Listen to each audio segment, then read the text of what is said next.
महर्षि कृष्णद्वैपायन वेदव्यास। महर्षि वेदव्यास महाभारत ग्रंथ के रचयिता है। कृष्णद्वैपायन वेदव्यास महर्षि पराशर और सत्यवती निषाद के पुत्र थे। महाभारत ग्रंथ का लेखन भगवान गणेश ने महर्षि वेदव्यास निषाद से सुन सुनकर किया था। वेदव्यास महाभारत के रचयिता ही नहीं बल्कि उन घटनाओं के साक्षी भी रहे हैं जो क्रमानुसार घटित हुई हैं। महाभारत ग्रंथ के रचयिता 18 पुराण, श्रीमद्भागवत और मानव जाति को अनगिनत रचनाओं का भंडार देने वाले वेद व्यास को भगवान का रूप माना जाता है। उनके द्वारा रची गई श्रीमद्भागवत भी उनके महान ग्रंथ महाभारत का ही हिस्सा है। उन्होंने चारों वेदों की रचना की। महर्षि वेदव्यास को समस्त मानव जाति का गुरु माना जाता है। द्वापर युग में इस ब्रह्मांड में सभी वैदिक ज्ञान को लिखित शब्दों के रूप में रखने और इसे सभी के लिए उपलब्ध कराने के लिए पृथ्वी पर आए थे। वह पांडवों और कौरवों के दादा थे। वेद व्यास का शाब्दिक अर्थ है वेदों का विभक्त, क्योंकि वेद व्यास ने वेदों को विभाजित कर दिया था, इसलिए लोगों के लिए इसे समझना आसान हो गया। महाभारत को अक्सर पांचवां वेद कहा जाता है। सबसे महत्वपूर्ण और सबसे गौरवशाली खंड भगवद गीता है, जो युद्ध के मैदान में भगवान कृष्ण द्वारा अर्जुन को सुनाई गई शिक्षा है। महाभारत के अलावा उन्होंने हिंदू दर्शन पर उनके सबसे छोटे धर्मशास्त्रों में से एक ब्रह्मसूत्र भी लिखा। कहा जाता है कि वेद व्यास अमर हैं। वेदव्यास ने ब्रह्मा की प्रेरणा से 4 शिष्यों को 4 वेद पढ़ाए। मुनि पैल को वेद, वैशंपायन को यजुर्वेद, जैमिनी को सामवेद तथा सुमंतु को अथर्ववेद पढ़ाया। धर्म के क्षीण होने के कारण मनुष्य नास्तिक, कर्तव्यहीन और अल्पायु हो जाएगा। एक विशाल वेद का सांगोपांग अध्ययन उनके सामर्थ्य से बाहर हो जाएगा। इसीलिए महर्षि व्यास ने वेद का 4 भागों में विभाजन कर दिया, जिससे कि कम बुद्धि एवं कम स्मरण शक्ति रखने वाले भी वेदों का अध्ययन कर सकें। व्यास जी ने उनका नाम रखा ऋग्वेद, यजुर्वेद, सामवेद और अथर्ववेद। वेदों का विभाजन करने के कारण ही व्यास जी वेद व्यास के नाम से विख्यात हुए। महर्षि व्यास त्रिकालदर्शी थे। जब पांडव एकचक्रा नगरी में निवास कर रहे थे, तब व्यास जी उनसे मिलने आए। उन्होंने पांडवों को द्रौपदी के पूर्व जन्म का वृत्तांत सुनाकर कहा कि यह कन्या विधाता के द्वारा तुम ही लोगों के लिए बनाई गई है।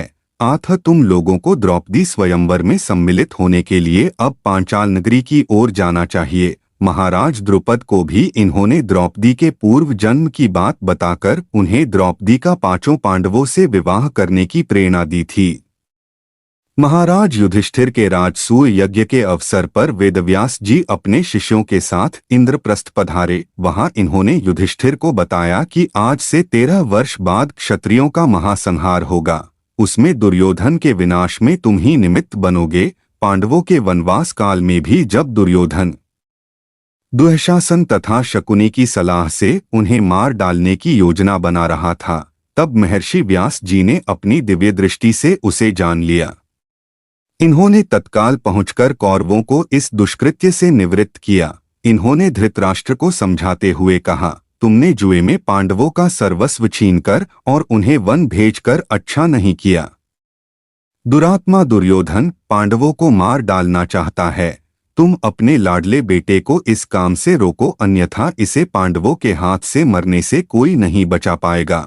भगवान वेदव्यास जी ने संजय को दिव्य दृष्टि प्रदान की, जिससे युद्ध दर्शन के साथ उनमें भगवान के विश्वरूप एवं दिव्य चतुर्भुज रूप के दर्शन की भी योग्यता आ गई।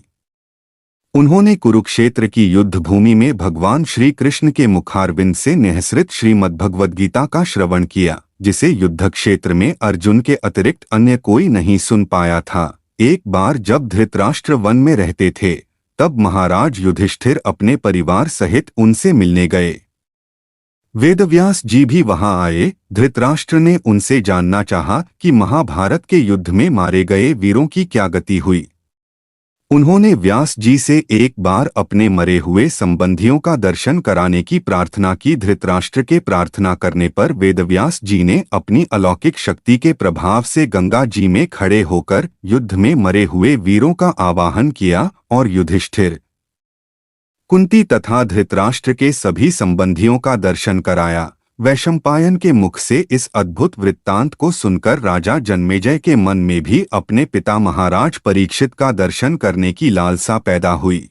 वेदव्यास जी वहां उपस्थित थे।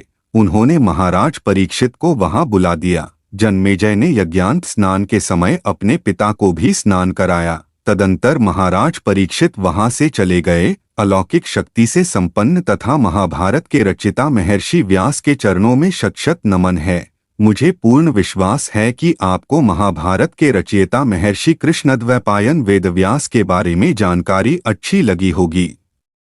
अब मेरा आपसे विनम्र अनुरोध है कि वीडियो को लाइक करें, कमेंट करें। सनातन धर्म के प्रचार प्रसार हेतु वीडियो को अपने रिश्तेदारों और मित्रों के साथ साझा करें। वीडियो के ठीक नीचे दिए हुए सब्सक्राइब घंटी बटन को दबाकर ऑल पर क्लिक अवश्य करें। खासकर मेरे इंदौर और लखनऊ के भाई बहन सब्सक्राइब जरूर करें। आप सबको मेरी प्यार भरी राधे राधे।